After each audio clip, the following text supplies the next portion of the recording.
The night was unusually still in the Carter house, the kind of silence that made every creak of the floorboards echo like a secret waiting to be heard. Emma Carter lay on her bed, staring at the ceiling, her thoughts spinning faster than the city she had left behind. Returning home after 10 years was supposed to feel comforting, like slipping into an old, worn sweater, but instead it felt strange and hollow, as if the walls had shifted in her absence and the rooms remembered her differently than she remembered them. She could still see herself as a child running down the hallway in her pajamas, laughing at nothing and everything, and yet now those same walls seemed taller, older, quieter, as though they had grown up without her.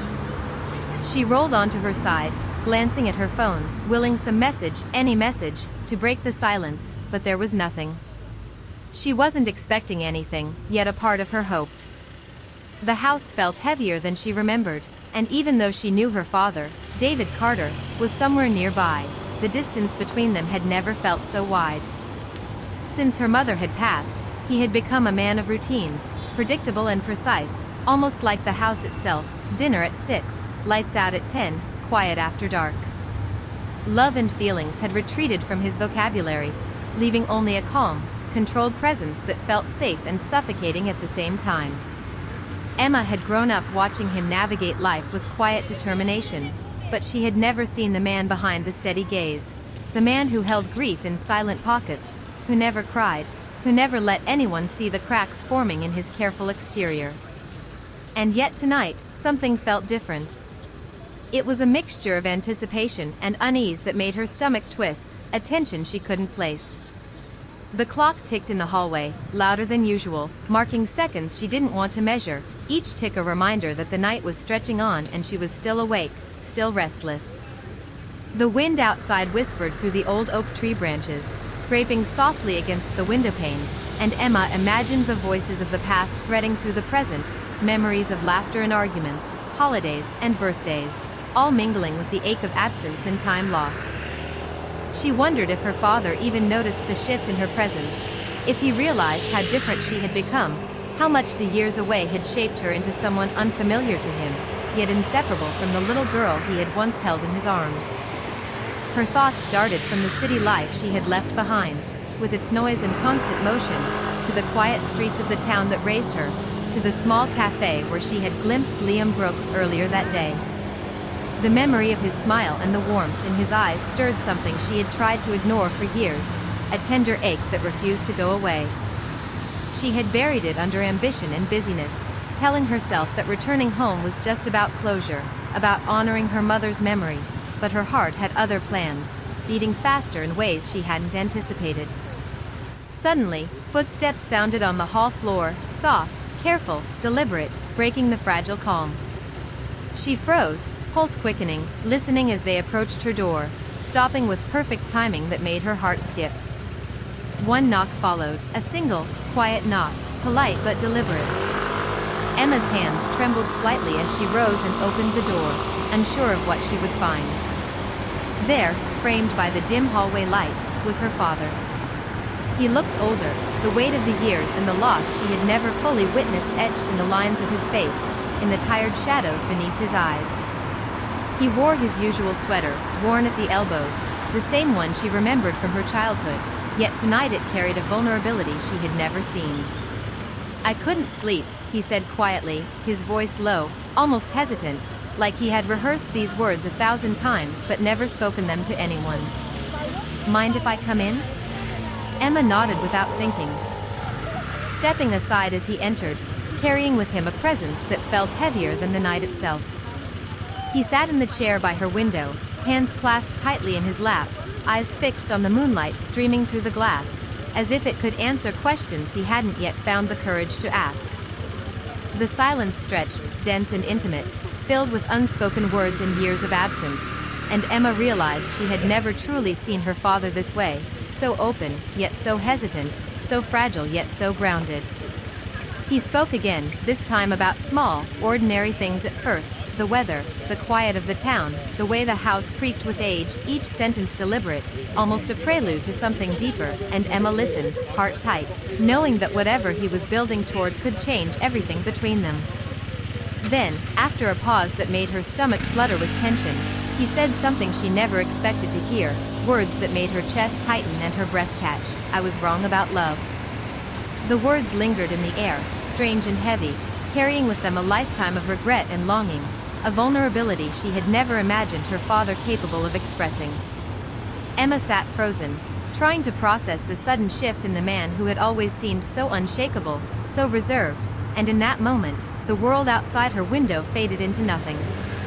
The ticking clock, the whispering wind, the distant hum of the streetlights all disappeared as she realized that the person she thought she knew, her father, her protector, the man whose love had always been steady but restrained, was opening a door she had never expected him to open, and at midnight, in the quiet of her childhood bedroom, she felt the first tremor of a truth that could reshape everything she thought she understood about love, loss, and the fragile, luminous spaces in. Between David Carter sat in the chair by Emma's window, the dim moonlight casting soft shadows over his face, and for the first time in years, he allowed himself to speak freely, to let words he had buried for decades slip into the quiet of the night. Emma watched him carefully, heart racing, sensing that something extraordinary was unfolding, a shift in the air that made every second feel heavier, every silence louder. "I saw you today," he said finally, his voice low and deliberate, and Emma felt her chest tighten instantly, as if the words themselves had weight. "At the cafe, with him." Her mind froze for a moment, trying to catch up. Liam Brooks, the boy she had loved in her teens, the first boy who had made her heart ache and soar at the same time, the one who had never truly left her thoughts despite the years and distance. "I didn't know you noticed," she said, trying to keep her voice steady, but the tremor in her words betrayed the flurry of emotions swirling inside her, longing, surprise, confusion, and an ache she had tried to ignore. David leaned back slightly, his eyes holding hers, steady yet vulnerable, like he was balancing the truth he had carried alone for too long against the fragile reality of the moment.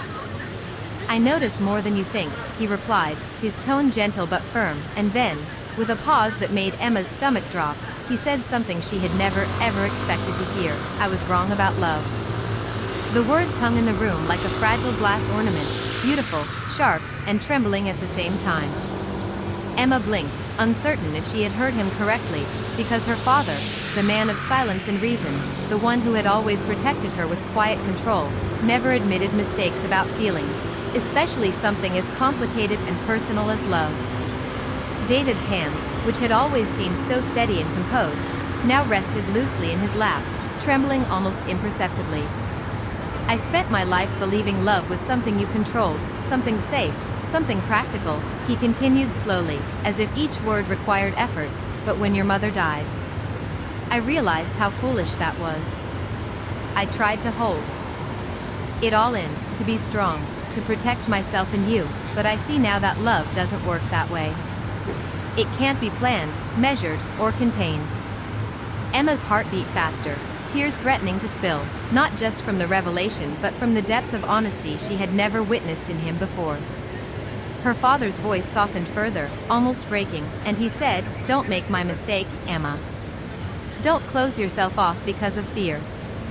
Don't let love slip away thinking you're protecting yourself or someone else." The words were like a sudden rush of warmth and guilt all at once, filling the room and leaving a quiet ache in her chest. She wanted to reach out, to close the gap between them with a hug, with words, but the intensity of the moment froze her.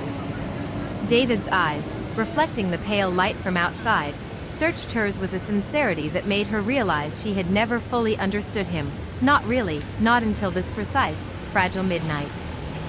Then, almost as if the courage had been summoned from a long-buried part of his soul, he leaned forward slightly, voice dropping to a whisper, "There's more I should tell you, about him." Emma's breath caught, heart hammering, because she sensed the confession was coming, the truth she had waited for, the explanation for questions that had haunted her for years. "Liam," David began carefully, "he came to me before you left Seattle. He asked if he was good enough for you." Emma's pulse nearly stopped, and the room seemed to shrink around her as she processed his words. Her father, the man who had always been her protector, had somehow been part of the decisions that had shaped her love life, her heartbreaks, her choices. "I told him no," David said, voice tight with memory, "not because it was true, but because I was afraid. Afraid you'd get hurt, afraid you'd leave for good, afraid I couldn't protect you from pain the world might bring. Tears blurred Emma's vision, anger and hurt mingling with a strange, aching relief that at last, the mystery of why Liam had disappeared from her life for so long had a reason, painful and human, flawed but understandable. She remembered the nights of longing, the messages never sent, the silent heartbreak, and now, standing at the edge of understanding, she realized her father's fear, his attempt to shield her, had been the hidden force that altered her path. The weight of unspoken years pressed down on both of them, but in the dim moonlight, there was also a strange sense of hope, fragile yet real. David's voice softened further, almost pleading, I saw him today, Emma. He still looks at you like you're the only place he belongs. You have no idea how much he's waited, how long he's loved you without asking for anything more than your happiness. Emma's lips parted, the air between them electric with emotion, with the kind of tension that makes hearts ache and stir at the same time. Why tell me this now, she whispered, voice shaking, heart wide open but vulnerable, because the timing of everything, the midnight hour, the truth spilling like fragile light into the shadows, made it feel like a tipping point. David's gaze shifted to the window, to the darkened world beyond, the moonlight catching the sadness and wisdom in his eyes. Because love doesn't wait forever, he said simply, the words carrying more weight than any advice or warning ever had. And neither do regrets. You're grown now, Emma. You need to make your own choices. Don't let fear, like I did, steal what could be your happiness. Emma felt a shiver run through her, the kind that comes when realization and hope collide, when the past and present meet at a crossroad of possibility. She wanted to speak, to ask more, to process the years of silence and missed chances, but the words caught in her throat, leaving only a pulse of longing, an ache that stretched between father and daughter and the love she had never truly let herself embrace. In that quiet, fragile moment, she realized the night had changed everything, that the conversation with her father had shifted the course of her heart in ways she hadn't imagined. The past, with all its regrets and mistakes, was finally being spoken aloud, and Emma felt both the weight of it and the freedom it brought. And as she listened, tears quietly forming at the corners of her eyes, she knew that whatever happened next, whatever decisions she would make, whatever steps she would take toward Liam, toward love, toward life, it would be with her eyes wide open, with her heart awake. Because for the first time in years, the truth had been spoken, and the walls her father had built around himself and her were starting to crumble under the gentle, unstoppable force of honesty, fear, and hope, leaving them both suspended at the edge of something new, fragile, and deeply, achingly real. Emma sat frozen in the quiet glow of her room, her father's words still echoing in her mind like a fragile, trembling melody she wasn't sure how to respond to. David Carter's gaze was steady yet soft, full of years of silence and regret, and for the first time, Emma realized the depth of what he carried all these years, not just grief for her mother, but the weight of choices made out of fear and love, decisions that had shaped her life without her knowing. She swallowed hard, trying to breathe through the whirlwind of emotions, shock, heartbreak, relief, and a strange, aching warmth that reminded her of the boy she had never stopped thinking about, the one her father had unintentionally kept from her. There's something else, David said, and his voice, though calm, trembled ever so slightly, as if the words were fragile glass he feared breaking. Emma's heart skipped a beat. She could feel the pull of a story she had always longed to hear but never imagined would come from him. About Liam, he continued, and her chest tightened, every nerve alert as if the air itself had thickened. She remembered the cafe, his face lighting up at the first glimpse of her, the familiar warmth of his smile, and a memory of her teenage heartbreaking and soaring at the same time. I pushed him away, David admitted quietly, his hands clasped tightly, knuckles white against the pale moonlight. Emma blinked, trying to process the confession, her mind racing through all the unanswered questions, all the heartbreaks she had buried in silence, all the nights she had wondered why timing never seemed to favor her and Liam. He came to me, her father continued, voice low, almost fragile, before you left Seattle. He asked me if he was good enough for you. Emma felt a sudden sharp ache in her chest, a mixture of disbelief, frustration, and longing, because in that instant, years of confusion and heartache fell into place with painful clarity. Her father, the man who had always seemed so unwavering, so protective, had been part of the reason she and Liam had drifted apart, had never fully connected, had never had the chance to explore the love that had been quietly growing in both their hearts. I told him no, David whispered, almost as if confessing a sin, not because it was true, but because I was afraid. Afraid you'd get hurt, afraid you'd leave for good, afraid I couldn't protect you from the pain of the world. Emma's throat tightened, and tears stung her eyes, but she didn't look away. The words weren't just an explanation, they were a revelation, a sudden, unrelenting truth that made everything she thought she knew about love, choice, and her father's quiet control unravel at once. I see now, David said, voice barely above a whisper, that love isn't something you control. It isn't something you protect from fear. It's bigger than both of us. It's messy, unpredictable, and beautiful, and I made mistakes because I tried to contain it. Emma's heart raced, a mixture of relief and sorrow flooding her, because the man who had always seemed unshakable was finally human in her eyes, fallible, tender, and painfully sincere. I saw him today, David said, shifting his gaze to the window, the moonlight catching in his eyes like silver, and Emma, he still looks at you the way he always did, like you're the only place he belongs. And I realized, watching you, that love, real love, can't be hidden or postponed. It doesn't wait for permission, and it doesn't forgive silence. Emma's chest tightened further, her mind spinning with all the moments lost, all the words unsaid, all the times she had wondered if he still thought of her, if he still loved her. And yet, now, at midnight, in the quiet of her childhood room, her father was giving her a gift she had never imagined, truth. You have a chance, David whispered, leaning forward slightly, to fix what I couldn't. To follow your heart. Don't let fear hold you back. Don't let timing or hesitation keep you from what you deserve.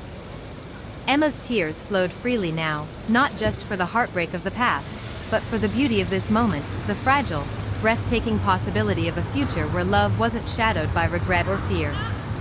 She wanted to run, to leave, to see Liam, to feel the warmth of his presence, the familiarity of his smile, the safety and thrill that came with being near him again, but she stayed for a heartbeat longer, absorbing every word, every glance, every silent plea from her father, who had carried his own loneliness and mistakes like armor for so long. Thank you, she whispered finally, voice shaking, for telling me. Even now. David's lips curved into the faintest smile, tired but genuine, and he nodded, his eyes reflecting both sorrow and hope. It's never too late for truth, Emma, he said. Sometimes, it just takes the quiet of midnight to let it through.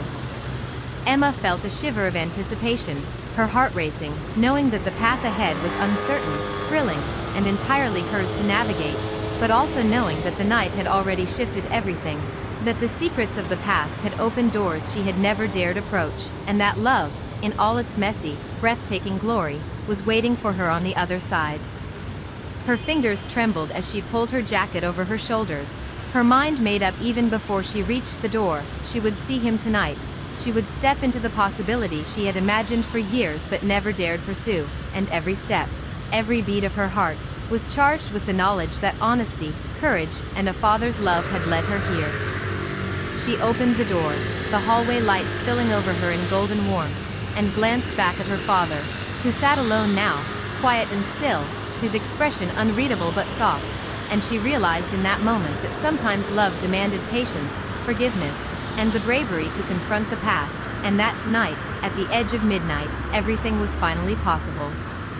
Emma stepped out into the cool night, the weight of anticipation pressing against her chest, every heartbeat echoing in her ears as if the universe itself were holding its breath, waiting for the moment when she would see Liam again, waiting for the first words, the first touch, the first step toward a love that had never truly left her, and as the house receded behind her, silent and watching, she knew that whatever happened next would change everything, because truth had been spoken, courage had been summoned, and the fragile, beautiful tension between heartbreak and hope was hers to embrace. Emma walked through the quiet streets of her hometown, the moonlight spilling over empty sidewalks and softly lit street lamps, her jacket pulled tightly around her as if it could shield her from the whirlwind of emotions inside her. Every step she took felt urgent, yet strangely delicate, as though she were walking on the fragile edges of her own heart. Her mind replayed her father's words over and over, the confession about Liam, the warning not to repeat mistakes, the revelation that love could not be contained or postponed, and each memory pressed against her chest with a warmth and ache she hadn't felt in years. She could see the little cafe in her mind, Liam's face lighting up when he noticed her, his quiet patience, his steadfast affection that had never wavered even when she had disappeared from his life. The thought made her stomach flutter, anticipation mingled with fear, because after so long, the moment of reunion felt impossibly near and infinitely significant all at once. When she reached Liam's street, the soft golden glow of his porch light made her breath catch. It was the same light she remembered from her teenage years, a beacon that had called her back long before she realized she wanted to return.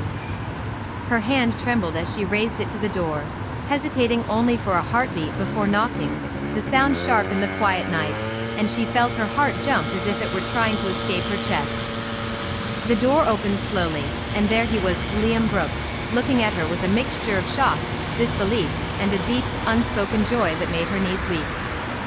His eyes, still filled with that gentle warmth she remembered, searched hers as if trying to understand how time could stretch so long without breaking the bond between them. "Emma," he whispered, voice trembling slightly, not with fear but with awe, and the sound of her name on his lips felt like a key turning in a lock she hadn't realized was still closed. She smiled, a little nervously, letting her eyes glisten, the tears threatening to spill as the weight of years fell away in an instant, leaving only the raw, unspoken connection between them. "Hi, Liam," she said softly, and her voice carried the echo of every heartbeat, every longing, every quiet moment of remembrance that had led her here. Neither of them spoke for a few seconds, simply standing there, letting the silence hold the space between them, a silence that felt alive and tender, charged with emotion and memory.